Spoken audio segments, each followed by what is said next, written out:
Type your weapon up. Type your weapon up. Type your weapon up. It's T-I-J. Oh my God, girl. Good job. Yo, what's up, everybody? Thanks for tuning in to Level Up with Gene and Jay. What's cracking, everybody? Today we have a very special guest, guys. We have Absolutely. KG Wilson. He's a national peace activist. Been in the game for 18 plus years. He is seeking justice for Aniya Allen. That is his granddaughter. Right here. A lot of you probably seen this on the news. You know about her. She was taken away at the age of 6 last year. Was it May? Yep. In May. And just to let you know a little bit about KG, he's from Chicago. He's been doing nonviolent peace activists for 18 years. Which is awesome, man. Thank you for that. We appreciate that, bro. Yeah, so you've been here for 18 years too? No, I actually came in 2000. Okay. So it was like a couple years later. Right. I just saw, what was going on, what I felt was needed. So yeah. Also, KG is the founder and president of Hope Ministries, founder of Sherez. Spokesman for Sherez Jones Foundation. Spokesman for Sherez Jones Foundation. Spokesperson for Black Truce Peace Organization. Track record, I like it. You're clean and sober. Oh, yeah. Congratulations, brother. 18 years. Wow. And I'm the Congratulations. spokesman for the state of Minnesota United in Peace, Inc. Wow. Okay. Yeah. And then also there's the house that I saw. Is it Alano? The Alano Club? Oh, the Alano Club. Oh, yeah. That's where Alano go to Club. meetings at. Okay. Yeah, 2218. I'll probably end up going there this evening. Yeah, man. Sure. That's very admirable of you, man. So you said 18? Was it 18 years 18 you've been years. like a national activist? Wow, man. Do you want to kind of elaborate a little bit on that? Like what kind of got you started? So when I first got here, I kind of struggled. I came from Chicago. I wanted to come here and do something different with my life. So many times people will go to a different place and end up doing the same thing, which is just only changing a dress. Yeah. And so I didn't want to be that. I wanted to come and try to do something different with my life. I heard that Minnesota had some opportunities for me, and so that's what I did. I came here. So it was like about a couple years later after I got here that I realized and saw the hurt of my people, Right. and that I couldn't see anybody who was really to take the stand that I thought was needed, dealing with gangs, former gangs, gang member, drugs, alcohol abuse, violence, racism, all the different things, the negative things that sometimes you grow up being a part of. Absolutely. Because we're taught this misinformation by people who are misinformed, who were misinformed. Absolutely. And so it goes from generation to generation, and then the outcome is people losing their lives or a lifetime imprisonment. And so, like I said, I didn't want to be that way. And so I knew that I had to allow the Most High to change my life and to humble myself and to connect with people who were similar like myself, community leaders who were about peace and wanted change. And Right. so I didn't know anybody yet. And so I just kind of took to the streets. Right. And Hope Ministries I had started in 1991 in Chicago. And so I said I need to start back Hope Ministries, and that's what I did. So I just started hitting the worst blocks. I found out where there was high crime at, prostitution, drugs, homelessness, whatever, anything that was just not good. And you made a presence there. Yes, Like, and wow. so I went there and just told, would show love. I went with love and compassion and to let them know that I've been there too and that we can do this thing together. Yeah. And so that's what made me start. I didn't know that it was going to turn out to be who I became. Yeah. Right. And so it was just actually first it was just ministry. There's a path for everybody, and it right? wasn't. I chose not to do religion because I felt like coming from Chicago and being in the gangs and all the different gangs that were separated. The gangs separated everybody. Politics separated everybody. Religion separated everybody. It made everybody separate. And so I said I didn't want to do that. So I said I need to come up with something that is international, and that's how I came up with Hope. And I felt like people didn't need the religion. That's something they can choose to do later, but they definitely need hope. Yeah, because if you're absolutely. living in a hopeless state of living and mindset and spirit, then you need hope. Right. And so that's why I came up with the Hope Ministry, that I'm going to bring hope to them, because I'm hope. I'm a beacon of hope, because I've overcome the things that I'm seeing that they are stuck in. Yeah. Right, Yeah. right. It's ironic that you had already been doing this type of work, and then unfortunately your granddaughter, Aniya, passed away through gun violence. The exact same thing you've been fighting to prevent all these years. And our condolences to you, bro. We're so sorry to hear about this, man. I appreciate that greatly. Yeah, man, it really it hurts. You know, I remember seeing it on the news, and it hurts, man. Would you mind telling us about Aniya, man? Like, when she was alive, what kind of person was she, and your relationship? And So, Aniya, whenever I do this, so just kind of bear with me. Absolutely, man. Aniya, first I want to start by saying this, because I don't think if my son would have said this, my son Christopher, if he wouldn't have said this, it gave me some humbling and kind of helped me deal with her loss. My son said that Aniya was an angel that was too good for this mean and vicious world. Right. And that right there hit me in my chest. And so she was, as you can see on her picture, like a child that you can tell was different. You can tell that she was a gift from God. She was a teacher of love, compassion, and forgiveness. She had no resentments like type, anger. Right. Like she, even with her cousins, they could, how kids are with each other. They could do stuff, and she would never tell on them. Yeah. Knowing that we know who did what, but she would not tell on them. Right. All she wanted to do was love her cousins, man, and That's what's up. and she was just so loving and just so sweet. And that's one of the things that hurts so much. And she made me a better person. Okay. And so my daughter, who is 21 now, as a child, I was raising her up to be similar to me and to do some of the things I did. And so when she got grown, she ended up doing her own profession, and I'm proud of her. She finished school and all that. So what happened is Aniya became my next mission. Okay. And so my thing was to put what I could in Aniya, and so that she could know the way. Right. And I saw her as being either a councilman, a mayor, a senator, you know what I'm saying? She or something already had, like, a that community light in leader. her. Yeah, I Okay, could, yeah, because a I leader. was, trying to put molding that in her. her, right. And so she was just so precious, man. And I'm going to share this with you. By her growing up, and her grandfather is a peace activist, and all she knows is her grandfather is a peace activist. She sees me on the news. We're sitting there watching news together. Sometimes she was out in the community with me, so she knew all about gun violence as a child. And so, and this is the first time now that I've shared this. I haven't shared this in any other interview, but I was thinking about this about a month ago. Yeah. That when the shooting took place, that I could see my granddaughter Aniya sitting in the backseat of that car. When she heard the first bullets going, I could see her saying, "Oh my God, they're shooting."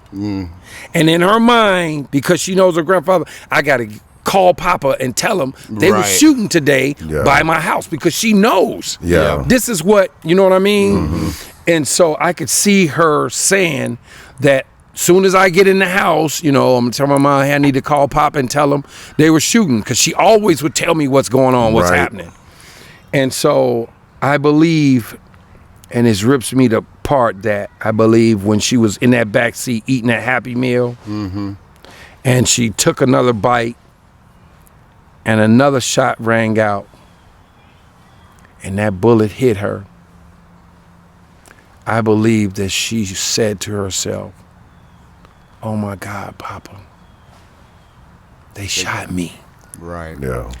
And why would they shoot me, Papa? I'm a baby. Yeah. and she never got to tell me about what happened. Yeah. Right. And so there's a part of me that has been stuck. Since last May, I'm still in last May. I have not moved. I'm still stuck. I'm torn. I have the visions of what happened in the back seat of that car daily. Yeah. In my head. And this is And something so- you've been fighting against. Yes, for it years. has, man. It has, you know, and that was something because I need to share this with you. There was another, and I think you probably saw that too. There was another little girl, 9 years old, who was shot before her. Was it the Trinity. Trinity. Yeah. Trinity. Yeah, I forgot to bring that out the back of the car. And so she was shot first, and I remember going over to where she was shot Yeah. at the trampoline, and I did a live video, and I said that day I said I just prayed at the end. I said, Most High, I pray that no other children are shot here today. Right. Nobody, family member, are shot. And I think it was only hours later. Really. Yes. Wow. And it was three. My granddaughter was shot. Oh, it was the same day then. Right Wow. after, it seemed like, I believe it was that same day, right after I did the interview. Yeah. Maybe a couple hours later, Someone Yeah. else loses the baby. Do they my think- granddaughter was shot.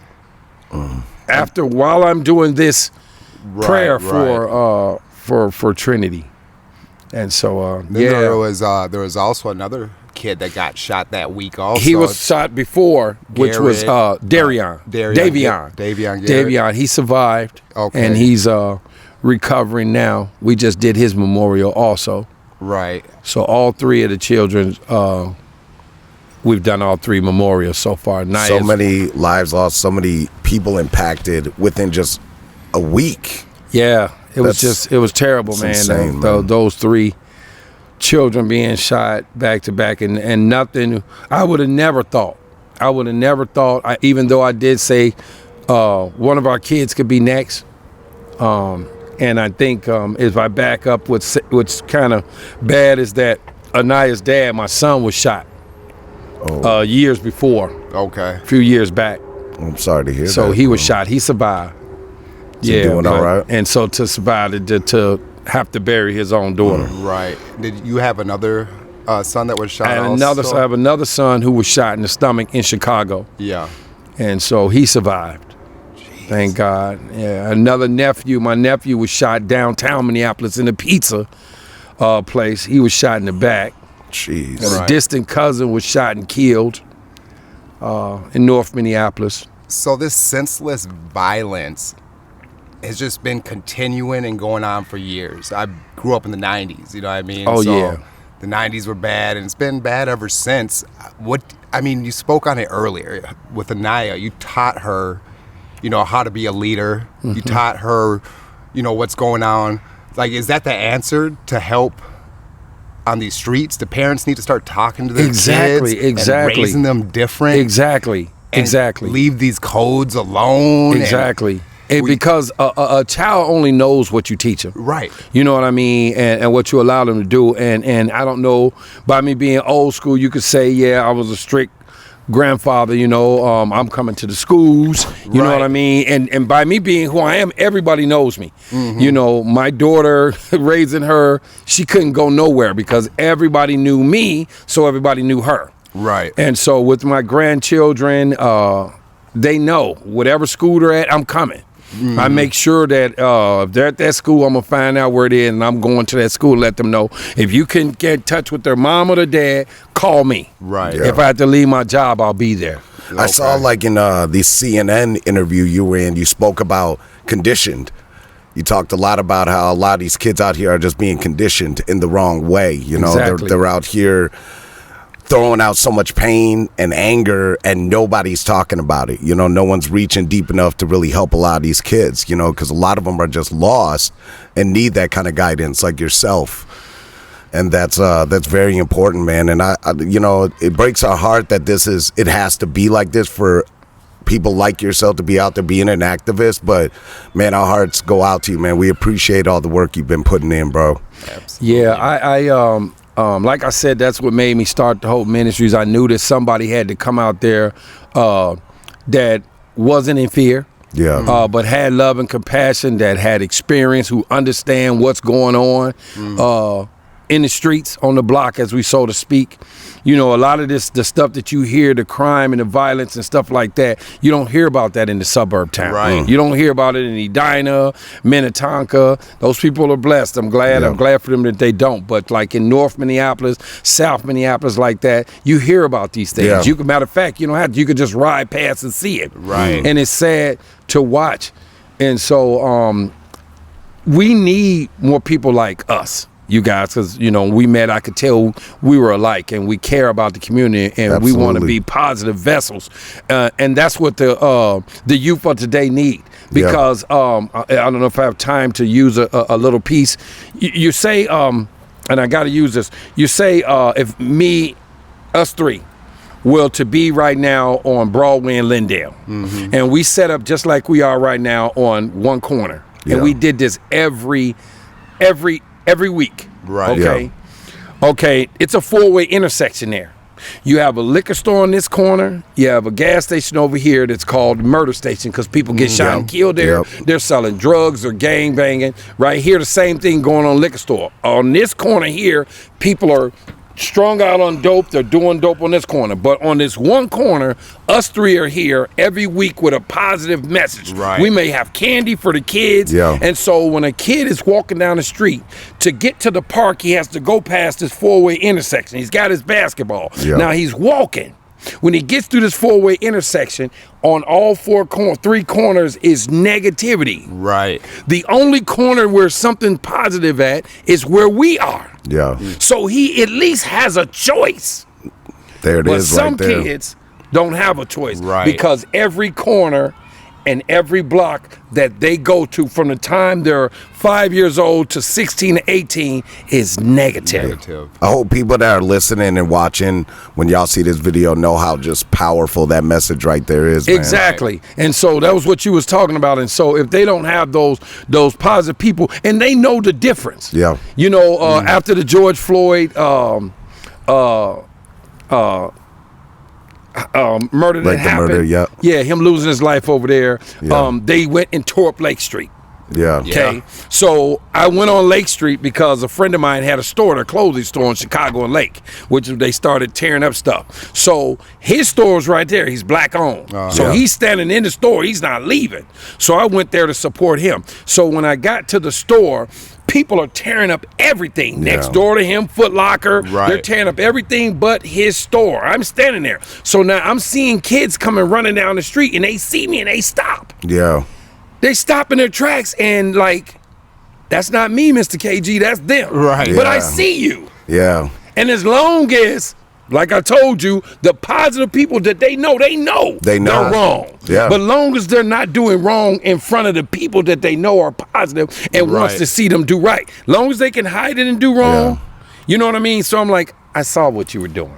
And that's real. I mean, like right there. I mean, you have enough he couldn't even go in the store. He just stopped. He was going to go in there, but he couldn't because Mr. KG. They see you, and that all of a sudden reminded them that choice that you're talking about. Yeah, because I've been for years. They didn't grew up 18 years. The kids been seeing me all their life, and they don't want you to see them like that. So so we need more people, like you said in the beginning. We need more positive people in the community, not just in the mosque, not just in the temple, not just in the churches, not just school, but people who are out in the community. Because that's how we grew up. Grandma ran the block. Yeah. I keep telling people the gangbangers didn't run the block. Grandma ran the block. Yes. True. She didn't have no gun, no knife. She had on a house coat and maybe a Bible in her hand. Yeah. And when she came out there, everybody understood and respected that, man. So when you have strong leadership on the block like that, it's going to have these kids, they're going to have to show accountability for their actions. Oh yeah, they can't go. What I mean? That's why that's why they try to find places where they can do that, because they can't go to where these people are. You know, a lot of times parents and stuff would come out back then. You know, if somebody tried to do something, man, the community was a community. You remember that? That's where the whole "it takes a village to raise a child" came from. And so the community came together. If there was a problem, hey, y'all got to go. If there's a family doing, you got to go, because this is our community, and we're not going to allow things to happen like what happened with Davion, Trinity, Aniya recently, and other kids before that. Years before that. You know, and so like I said, it's not about everybody else. The police not doing this. Police are who we call after if we need some help. The men in our community are the protectors of our women and our children. Now, if we need some extra help, then we call them. But we're supposed to handle all in our community. Everybody should know everybody on this block right here. There should be a block club where they meet up every week, and everybody knows the kids. You know, we're not letting nothing happen. Well, it seems, again, too, when we go back to like the CNN interview that you had, when the reporter, when she was asking you, she was like, is it that there's not enough people doing things? Like, why isn't this talked about enough? And that made me and Gene talk a lot, because at the end of the day, that's a huge discussion, because it's not that it's not getting done. It's there. If people search and find it, you'll find all kinds of it. The problem is they're not being out there. They're not being glorified as much as the death toll is. You know, it's not interesting to people if the person's alive to them. You know what I mean? And it's and I'm sorry too. And what's sad I do see is that it's not the same respect level that we had. I'm 55 and I still respect my elders as a child. You understand me? The children of today, the youth of the day don't have that. They don't have that, man. You know, they want to be on the same level. I don't ever want to be on the same level as my elders. They're my elders. Absolutely. They don't see that today, and some of the stuff that they see and hear makes them feel that way. You know what I mean? There was no children taking care of his mom and dad back in our days. Now that's happening. They can, in music now or whatever, now the child could be 15 and buy his mom a house. Absolutely. So I have a question for you. So a lot of our viewers are suburbanites. Some of them are white, and a lot of them are allies. And I know they want to help, but they don't know what to do. You know, they're way out here in the suburbs. Do you have any suggestions, like if there's allies in the suburbs that want to just do something to help out? Like, what can they do? I would say, for me personally, I would say to continue to use the social media. We need that outlet. We need to let people know that that they're concerned about what's going on. And what needs to be done politically. You know, and so with me, I've always had outside support. The reason why that is because my mission of being on the block and speaking up against the violence and what's going on, people are afraid of that. So the people that live in the community are afraid of those people, the gangs, the drug dealers, or whatever, the people that shooting, they're afraid. So the only people who will speak out about what's going on there is the people in the suburb, because they don't live there. They don't know them or whatever. So my support has always come from out there. So I would say to continue that support, whether if it needs to be and like it's always been a dangerous mission for me, so I never would ask anybody to come out and do what I do. That's not their mission. You could do it from your home. You could do it from your computer. Just like what you guys are doing right now. This is huge. You know, and I said that at the beginning of this platform that we need to get it out. It's not going to just be here in Minneapolis. That's the great thing about a podcast. People can listen to this information and start to do things in their community. Because it's all about that higher power, too. The more people that know about it, somebody's going to know someone that's in that point of power that can help make those real changes. And honestly, those politicians, if you're even watching this, y'all need to realize that you have plans and ideas of what you believe has changed, but like you're saying, you're watching what's happening. These people are changing the channel because they don't want to see it. People like yourself are living this every single day, and y'all are the people that need that power to be able to do and Right. you know, create what you can. Right. There's too much restrictions. You know what I Exactly. mean? And Exactly. that doesn't help anything. You know. You said something that was powerful that I got to jump on. That's why I love to when we're on the same page. Yeah. And we can dialogue together like that. You said something about, I have so many people say, KG, I can't watch the news. There's so much bad on there all the time. It's so much bad. And so my answer to them is this. Yeah. I say, well, you got to understand something. If you notice, the bad stuff is going on over there, but not where you are. So how can you know how blessed you are and how good things are around where you are if you don't see bad somewhere else? Absolutely. That's the only reason why we know good from bad, Yeah. hot from cold. There's differences. You know what I mean? It's like how we're sitting here right now able to do this. It's so quiet. It's so peaceful. It would be a lot harder if we was trying to do this on Broadway and Lindale. Could be shots fired. Exactly. You know, someone could run up on us right now. Exactly, So but you I'd never have know. to secure the whole area. Yeah. Right. You know what I mean? And so I always tell people, you know, you got to know what's going on. You need to know what's going on around town, and that's what news is for. It's information. It's just like right now, we're talking about this in Minneapolis, but the same thing is going on all over the world. Absolutely. In different cities. Everybody have a hood. Yeah. Everybody got a block in their community. Then the whole Minneapolis is not messed up. It's certain areas. Right. Earth And is so sick, people, I think, have to know how to deal with it, and I continue to go on with all the different interviews and stuff. And I believe that because I wasn't the grandfather that went out with an AK-47 and took on vengeance on myself, I believe that that's a whole new mission for me and a whole new teaching for people, because people continue to come to me and say, oh man, you're better than me. I would have did this. I would have did that. And so me, I've been a peace activist for 18 years, a nonviolence peace activist, you know, so I want to continue that. She would want me to continue that. You know, my life was about them and about my nieces and nephews and little cousins and children, because I wanted them to have a positive role model in their family. Absolutely. When I look at the kids, like we talked about that four-way intersection, no matter what everybody else is doing, I want them to say, Mr. KG. I got Mr. KG. If they need to get out of gangs, they're afraid of the gangs, they can call me. I'll go talk to your gang chief and say, he says he's done. He wants to go to school and he's coming with me. You know what I mean? And so that was my whole mission of going in. I had no fear. It was just, okay, Most High, I'm going in here, and whoever wants to come out, they can come with me. Let's go. While you're going through the pain, you came and got me out, I'm going to get them out. That's what's Some up, bro. refuse to come out. And those, unfortunately, we lose them. It's sad that we lose them. But yeah, like I said, man, this is a mission that is not for everybody, but it's for somebody. And I always tell people when they see the news, I always see you on the news and it's something bad. I say, but you notice something? You always see the bad in back of me. But you see me, who is the good, who once was bad. So it's about change. You know what I mean? So it's not all the time bad. Mindset change. Man. And I'm there to let people know you could change. You could change. So many mothers have begged their children, pull your pants up. Stop hanging with them people. Stop doing this. Stop doing this. Go to school. Go to school. You know what I mean? Until they get that call.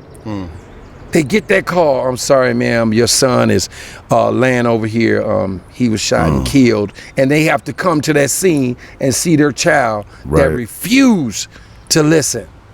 I've seen mothers, man, who been telling their son, pull your pants up, pull your pants, stop doing this, stop doing this. And it wasn't until they saw his dead body on the ground with his pants down that they was able to pull his pants up. So it's really serious, y'all, and intense. And like you said, I beg of those who hear this, that are in the suburbs, because now what happens with the drugs is that the kids from the suburbs come to the city to get the drugs.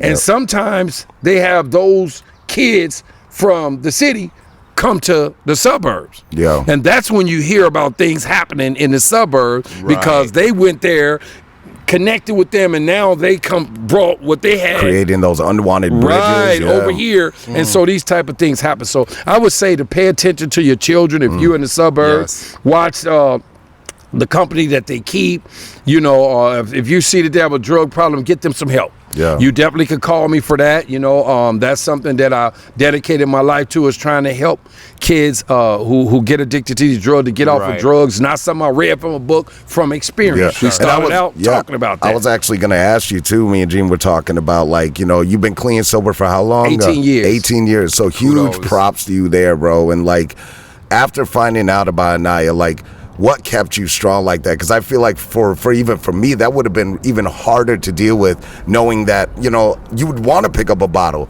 you know what I mean, and numb that pain and go through that. Like, that's incredible that you stayed strong through that. I think for me, it's different for me because mine is spiritual. It was spiritual, and so there was a healing that happened for me. It's not like the recovery. No problem with that. I love the recovery piece, but mine was, I don't know if you ever heard of being delivered, a deliverance and a healing. So it's like it was over for me 18 years ago. So that war was over. You know, people who left Vietnam not going back. You know, that war is over with. Right. And so I'm done with that one. So my thing is, I got to continue to help others. Absolutely, I can't return. There's a verse of scripture. I don't mind if you guys, if I can share this. Oh, please. That says, a man returning to his old ways is like a dog returning to its vomit. Ooh. Damn. So not only with drugs and alcohol, I think about that with everything that I barely escaped. Right. That's powerful. See, bro. when I think about what happened to my granddaughter, I came from being those guys who did that to her. Right. I'm one of those people who started that in Chicago years ago. Right. So now for the 18 years, I'm on this side. And it hurts me to continue to see. And like I said, I believe part of my punishment the rest of my life is to feel the hurt and the pain of the people who lose their children, the children who lose their life because of where I come from, the gangs and all of that stuff. But God delivered me and healed me in that area and put me. It's like a boot camp. You know, you can't just send people straight to war. They got to go to boot camp and be trained for war. You know, and it made some live, some survive, and some don't. One of the things I've used many times, you guys don't mind me saying this, I think about, if you guys seen the movie The Titanic. Yes. I always tell people, if you saw the movie The Titanic, I don't know if it was hundreds or thousands that died, that were killed, right? I said, but you notice somebody survived. And I said, do you know why somebody had to survive? Because somebody had to tell the story. Yeah. So I don't know where you guys been through or what you've been through your life and barely escaped like I have. Coming here from Chicago, I barely escaped. Yeah. I barely made it here. Right. You know, and so I had to make it. I was chosen to make it to tell the story. You know, how did I make it? What did I do afterward? You know, and so that whole piece, man, like I said, what I've overcome, I've overcome. Yeah. What I haven't overcome, I'm working on that. That's you know, I'm not perfect, said, and bro. I don't know what's gonna happen next. You know, I became a vegetarian 90 days ago. Yeah, congrats, you know what I'm bro. saying? And so I feel 10 years younger. I feel a lot better. My health is not real good, but since I did that, it's gotten a lot better. Yeah. Right. And so, like I said, I'm just trying to get better daily. You know what I'm saying? As a person. Well, and you're a perfect example for these young men. Like, you could do some bad things when you're young. That's your what brain keeps me from it. Right. I think about it, and you guys don't know. You got kids. Oh, yeah. Nobody wants to phantom something happening to their child. You know what I mean? Because they look at us as their superheroes, especially fathers, grandfathers of children. Right. They look at us as their superheroes, man, and we don't want nothing to happen to them. Yeah, like, my point being is, like, these young men that are doing these crimes and shootings is like, you can change. Because, like you said, you did all types of dirt when you were younger, and that doesn't make you who you are today. You know what I mean? Like, you evolve the older you get. Exactly. And when your brain starts to develop, you know. Exactly. You can't write somebody off because they were a knucklehead when they were 19. 'Cause Exactly. They might change. And you can't fully help somebody if you yourself have not been through that. You know what I mean? Like, you can't sit here and tell someone don't do these things with enough passion that's going to change their mind. If you're just, well, how do you know? Well, I read it in a textbook when I was in college or something. Like, it's something about a presence too, man. Because when I went to go speak and do groups at the schools that I went to, the kids know as soon as you walk in the room. Yeah.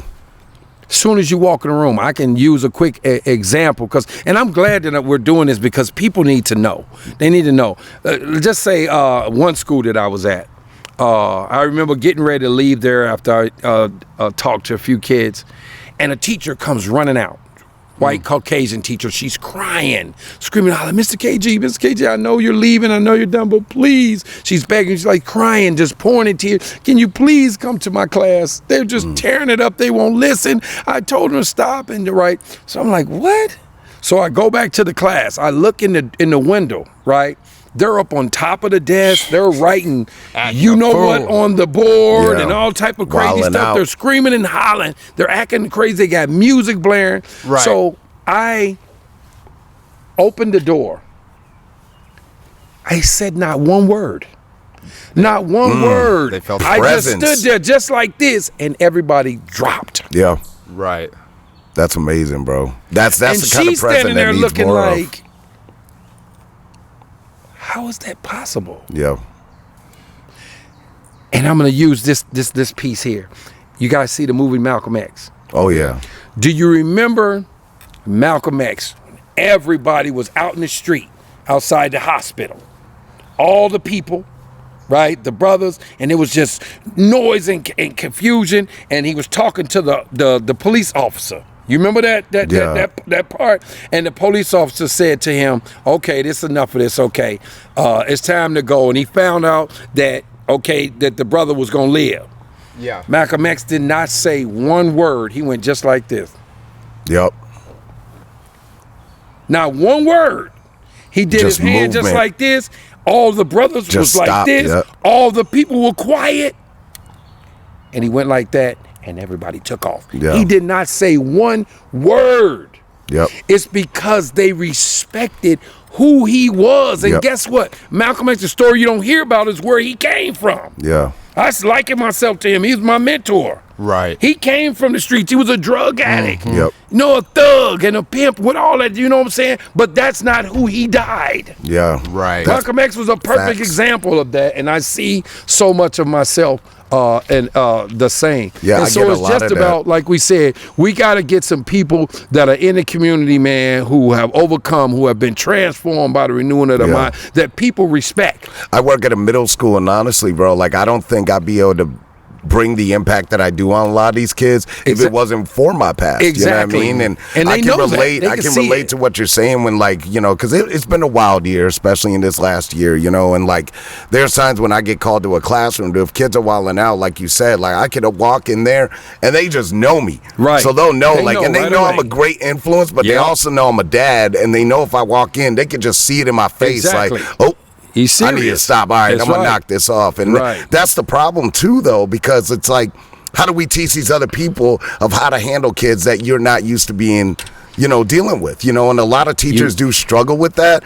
And the thing I always tell them, it's like, which the school system, in my opinion, not just my school, but every school fails at, is that they need to get to know these kids, and these kids got to get to know these teachers. It's too much hop in, sit down, do your work. This is what we're teaching, even though there's a lot of teachers out there that want to help. And the best way to help is, how can I teach this kid to love himself and want to learn if we don't have a relationship? You know what I mean? They just see you as a teacher at a school, you know, Right, and you break exactly. that barrier. If we were to have more classes where it's like, okay, today we are learning, but it's not textbook. We're going to sit in a group. We're going to get to know each other on a human level, you know what I mean? And more communication. We preach that all the time, man. Right. And I think to add to that is what I see is that, and what some of the teachers don't want to hear this, but the thing is that there should be specific type of teachers at specific schools. I agree. You know what I mean? It's just like you said, they need to be like you are. Yeah. And the kids respect that. It's like,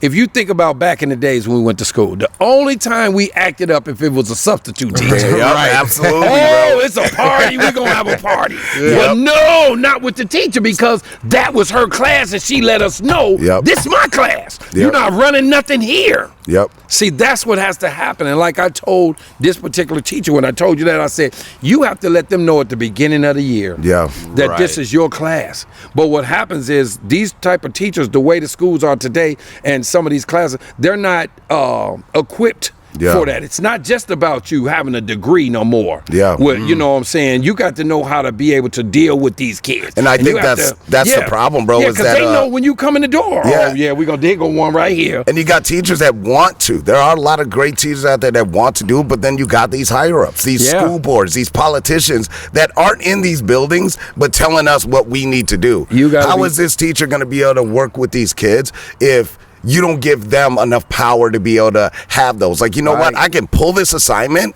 and actually talk to these students. You know, I really want to know how your weekend was. You know what I mean? And us three here can take example. Us three can go into a classroom where a teacher said, this child right here has tried to do this assignment right here 3 times and could never do it. Failed it. And us three could take that same assignment, go talk to that kid, find out what kind of music he listened to, sports, whatever, because he probably knows everything about the NBA, the NFL or whatever rapper or whatever. And we could take that same assignment, break it down into a way that goes along with his favorite sports. Talk a little bit more on your mic, bro. His favorite sports, his favorite rapper, whatever, and he will ace that same assignment. Incorporate it but into it has to be something that goes into his intellect that he can understand and he can identify with.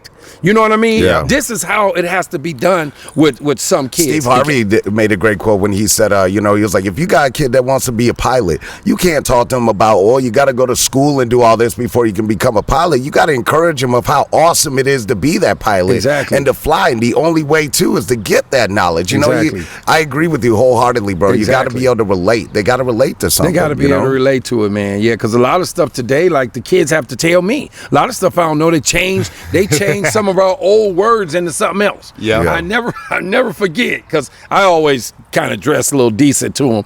And I remember one time I came into school and this kid said, "Oh, Mr. KG, you dripping." I said, "What? What do you mean?" Yeah, because am I sweating? No. Dripping in my days meant you contracted a disease. I got the drip. Yeah. And so I said, "No, I'm not. Watch your mouth." And he goes, "No, man, that means that you dress nice."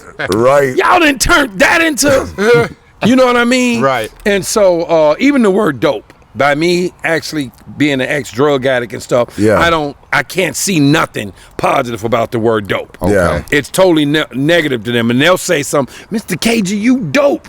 No, I'm not. Yeah. Because I'm old school, and for me, it's offensive. I don't like the word. You know, I don't like the N-word. Any of that. They use it like it's just one of the homies. And then I just like, no, I can't. So what they do is they see stuff that they feel is one way, but they have people like us who will tell them, no, that could be used in another way, and it's offensive. You know what I mean? And I said, one thing I like what Ice Cube said a while back is that a lot of us use profanity because we don't have a vocabulary or another words that we can use besides it. You know what I mean? Right. And that was, I really paid attention to that. I don't use the profanity, and you can't use profanity and then tell a kid not to. I can't be smoking and tell a kid not to. Yeah, practice what you preach. Right. So that's what I try to continue to do, you guys, and it's just try to remain as positive as I can. Absolutely, I think that's important. bro. Can we talk about Aniya for a little bit? Like, how's the investigation coming along? Is there any leads? Are the police helpful? I see you're hitting the streets every day. You're on social media every day. Every day. Like, she should be proud. I'm sure she's proud to have a grandpa like you, man. Absolutely. Putting in the work. What's the deal, man? Guys, I think that's the hardest part for me, is that May 18th made a year. I don't know if you guys went back and seen in the interview, the first interview, I really thought that because of who I am, the people that I know, all the people that I have helped over the years, that 2 days at the most, I gave it 2 days, and that they would have somebody. It's crazy that I just felt like they're going to have somebody arrested in 2 days. You know, then I saw the $30,000 reward come out. I said, okay, that's a little change that somebody would like to pocket. Yeah. Right. And nobody arrested. Nobody turned in, no phone calls. And then it went to 180,000. Yeah, that's and what I kind of felt like, wow, I can't see somebody knowing that and not passing that up. Turning somebody, especially in one of the poorest communities there is. Right. You know, people don't have jobs or nothing like that. And so nothing happened. No calls or nothing. And so then when it came up to the year of the memorial, which was May 18th, I couldn't believe that was true. I wanted that to be a dream. Like, I've been wanting this whole thing to be a dream and wake up and tell somebody that I had this nightmare. Right. That, but it's something that the nightmare continues. And so, no, I haven't. And I think that's when you may see me on social media venting, you know, and a different type of way, because once I called investigators who have been longtime friends of mine. You know, I've been worked with these guys side by side over the years, lead homicide investigator, and I believe they're doing everything they can. But like I said, they can't do anything without people's information. Somebody needs to say something, and I know that people know something. And I think that's the most hurting part. Since it happened, I have continued to be there for families. I'm probably one of the families that hasn't got justice. Most of the families that I've been there for have gotten justice. Yeah. So, you know, did it happen in broad daylight?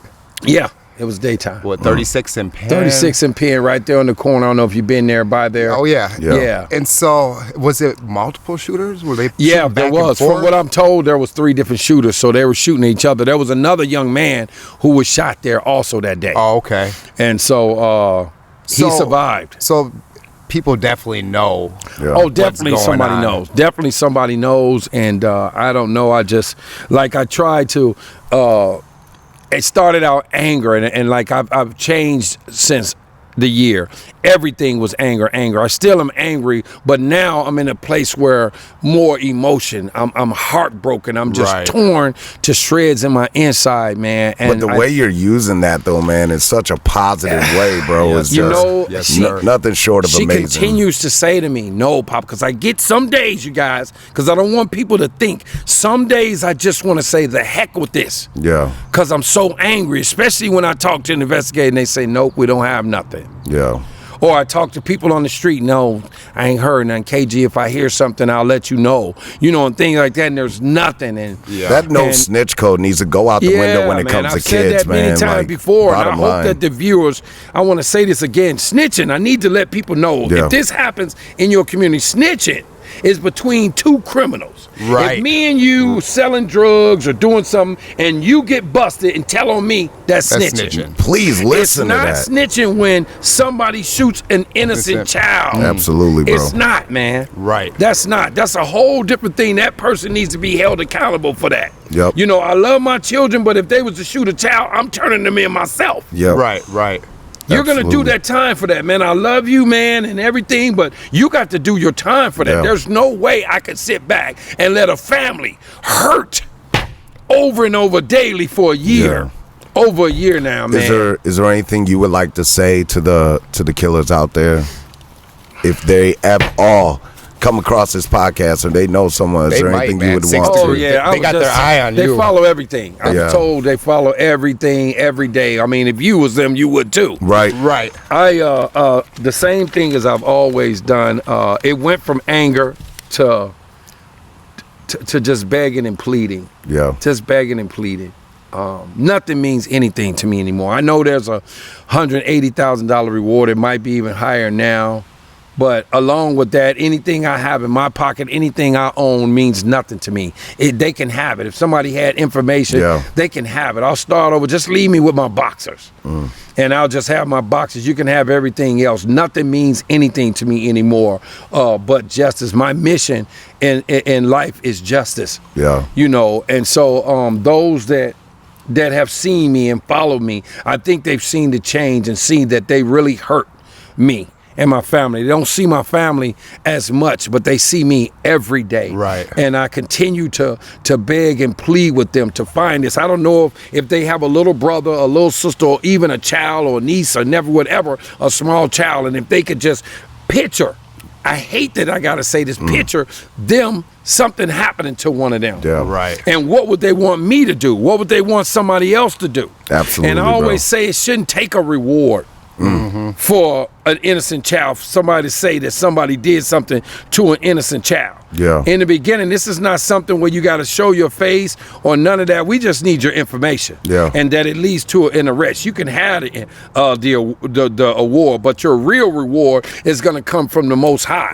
Your real reward is going to come from the inner peace, because you can't have no peace right now. Yeah, you can't live with that. There can't be no peace knowing this, that you did this or somebody who knows who did it. There can't be no peace. And I'm quite sure they wish I would go away. You said it earlier too, again in that, when I bring it back to the interview, you said, I mean, this person could be, you know, the more this person isn't caught, that's another family member that's at risk right now. You know, we don't know how dangerous this is. Yep, they're paranoid. They don't know who knows who. And like I said, the one of the horrible things when I come to Minneapolis, because I moved to St. Paul, but when I'm in Minneapolis now, I don't know if the person is in the grocery store that did this. Damn. I don't know, you know, if they're in the car next to me. You know, if I go to a live music, whatever, I go wherever, a park, I don't know if they're right there. Right. You know what I mean? I don't know who the person is. And so, like I said, every day, I beg and I plead out, hoping that this person can find it. Because, like I said, it's not justice for me. They can find some peace within themselves. To let this go, because they're tormented themselves. You know, they don't know when that day is going to come. And we don't know, you guys, who did it. My family don't know who did it, but trust me, I know that the Most High knows who did it. He knows all, sees all. And so while you're hiding from me, you know, the outcome could be something else. And it could turn out in a karma. Yeah. It could be a karma, you know. Yeah. And so I don't want, even that this happened to my grandchild, I would never want the same thing for this person who did this to my grandchild. Never. I wouldn't want that. I do want justice, and I want this person to be held accountable, and they need to go to prison for this. Do your time and get over. But if you have children and you seeing this or hearing it, I don't wish no bad on your children. I would love your children just like I loved my granddaughter. You know, they have the opportunity right now to show that they're not a monster. They could turn themselves in and show that they have. That's been my plea. You have remorse, man. You care. That's been my plea. You made a mistake. Yes. We don't think he tried to kill a baby. I don't think for a minute. I don't think for a minute that they tried to do that. And I've said this over and over, that it was an accident. It was a mistake. You did it. But like I said, okay, turn yourself in. Pay the piper. Everybody got to pay the piper. In, man. Do you think this individual hasn't, because he's like worried about the time, or he's actually like doesn't want people to know it was him? Oh yeah, definitely that. I believe that also. He's worried about the time. It may even be worried about his life. Yeah. You know what I'm saying? But, you know, we're all gonna go see the Most High. Yep. How you gonna go see him? You want to go there, you want to make sure your soul's clean. You're gonna go. You know what I mean? And like I said, man, a lot of people, this is not just me and my family, a lot of people want justice. So when we talk about that, then, if, you know, all the viewers and everybody that's watching and listening, if they do have any information and stuff like that, how can they get a hold of you? Like, what would be a great way? Well, my number has been public for years. My number, they can call me at my number. They can reach me. Do you mind dropping it right here? My number still is 612-816-9410. 612-816-9410. There is Crime Stoppers. There is a number where they can reach the police. That they can contact them online. Okay. And we have Justice for Aniya. Facebook page on page Facebook. you got, yep. Yeah, so there's inboxes where you can inbox somebody if you have information. You can call the Minneapolis Police Department. I believe even the Sheriff Department. I think the BCA may be getting involved with it if they haven't already. I thank them for doing that. But you can get in touch with any of them. You can get in touch with me. Then personally get in touch with me. Spotlight and Crime Stoppers, they collabed, and like you said, $180,000 for anybody that has information leading to an arrest. We just need your information. Yeah. I don't need to see your face. I don't need to meet you. We just need information. And like you hear us talking about this now, don't just hear it like that. Just think, what would you want for your grandchild? Absolutely. What would you want us to do? What would you want the community to do? What would you want the person to do? If it was your child, your grandchild, what would you want them to do? And just if you can think about that and find it in your heart. Yes. To end this has been going on far too long. Far too long. Yeah. Far too long, man. And the hard part is like, what always hurts is you see all these lost souls out there. Like, you don't know what your greatness is right now because, like you said earlier, it's that conditioned mind. Like, exactly. There's so many beautiful souls out there that just need direction. You know? And I know that somebody misinformed this individual that shot my granddaughter. And I don't know if they probably shot other people, but they were misinformed. Yeah. To put a gun in their hand and handle things that way, just like I was. Yep. You know, and so I survived that.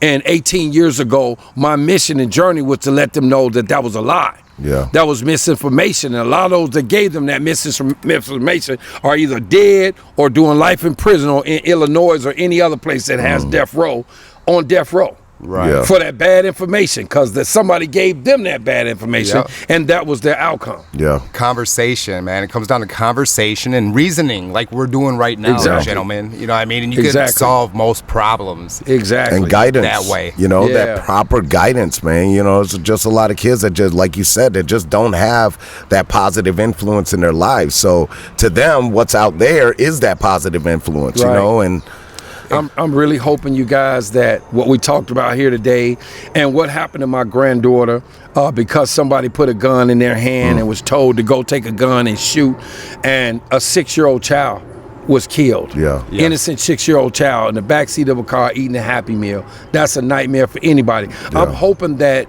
the viewers that listen to this and hear this, even some of the kids that are in gangs that have been lied to and told to put a gun in their hand, that this could be the outcome. That you could be that kid that shot and killed some innocent child because of the misinformation. So hopefully you can hear this and say, you know what, I'm not doing that. Yes. I'm not doing that. I'm gonna have to find another way to deal with my differences, my anger or whatever, because I don't never want to shoot nobody's child. No. Right. Because of my anger. And the end game goal would be like, everybody should always have that one phone call away person. There has to be somebody always there that influenced in their life to where before I make this decision, let me call somebody, like call KG. You know what I mean? Exactly. And that's happened a lot. I've had people over the years call me and say, KG, I'm angry. I'm thinking about doing this. And I'm like, where you at? Yeah. Okay, stay right there. Don't move nothing. I'm on my way. That's what's up, bro. KG, know that if there's anything you need from Jay and I, man, we would love to help out, man. Absolutely, bro. And we're just a phone call away. I If you need a appreciate platform like this, anytime, brother, it's here appreciate for you. Yeah. I appreciate it. Is there anything else you want to touch on before we wrap this up?